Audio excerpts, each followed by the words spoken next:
ГСП онлайн. Городские новости сейчас. В Ухте прошли первые двухдневные соревнования под названием «Каждому свое».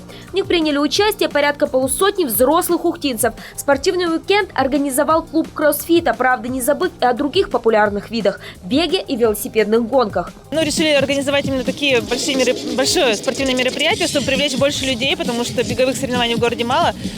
Зарегистрировалось у нас в общей сумме 50 человек сегодня участвуют. Цель у нас – это популяризация спорта. Мы хотим, чтобы ухтинцы больше бегали, катались на велике, занимались спортом. Правда, как призналась Евгения, ухтинцы оказались немного пассивными. Чтобы привлечь их к забегу на открытом воздухе, локации выбрали дорогу к роднику Зазирюново. Пришлось тормошить, но те, кто отозвался, кажется, готовы двигать спорт в массы наравне с организаторами. Например, велосипедист Вячеслав Французов, принимавший участие в многодневных гонках российского уровня, просто не смог пропустить эти соревнования.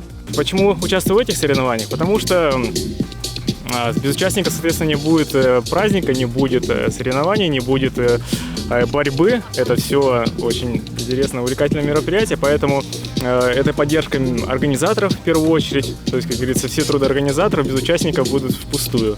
К слову, в общем счете любители спорта пробежали и проехали от 5,5 до 22 километров. Продолжится спортивный уикенд в зале кроссфита.